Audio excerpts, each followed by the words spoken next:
Acts chapter 14. And it came to pass in Iconium that they went both together into the synagogue of the Jews, and so spake, that a great multitude both of the Jews and also of the Greeks believed.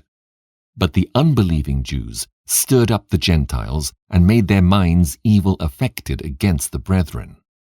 Long time therefore abode they speaking boldly in the Lord, which gave testimony unto the word of his grace, and granted signs and wonders to be done by their hands. But the multitude of the city was divided, and part held with the Jews, and part with the apostles.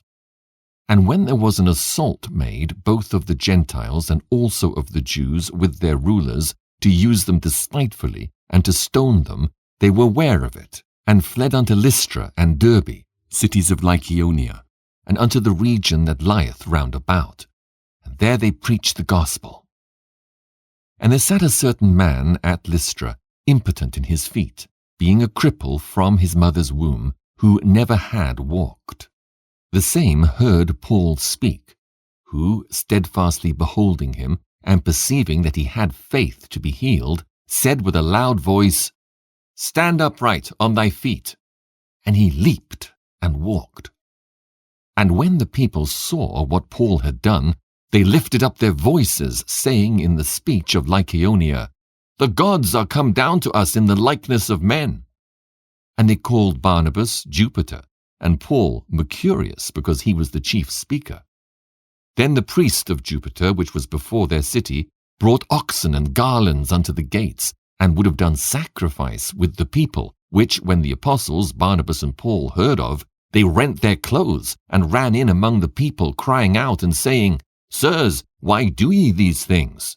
We also are men of like passions with you, and preach unto you that ye should turn from these vanities unto the living God, which made heaven and earth and the sea, and all things that are therein, who in times past suffered all nations to walk in their own ways.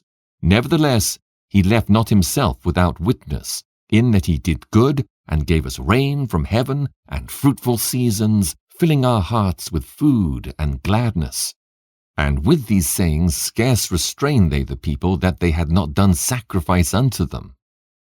And there came thither certain Jews from Antioch and Iconium, who persuaded the people, and, having stoned Paul, drew him out of the city, supposing he had been dead. Howbeit, as the disciples stood round about him, he rose up, and came into the city. And the next day he departed with Barnabas to Derbe. And when they had preached the gospel to that city, and had taught many, they returned again to Lystra and to Iconium and Antioch, confirming the souls of the disciples, and exhorting them to continue in the faith, and that we must through much tribulation enter into the kingdom of God. And when they had ordained them elders in every church, and had prayed with fasting, they commended them to the Lord, on whom they believed. And after they had passed throughout Pisidia, they came to Pamphylia. And when they had preached the word in Perga, they went down into Italia, and thence sailed to Antioch, from whence they had been recommended to the grace of God for the work which they fulfilled. And when they were come and had gathered the church together, they rehearsed all that God had done with them, and how he had opened the door of faith unto the Gentiles. And there they abode long time with the disciples.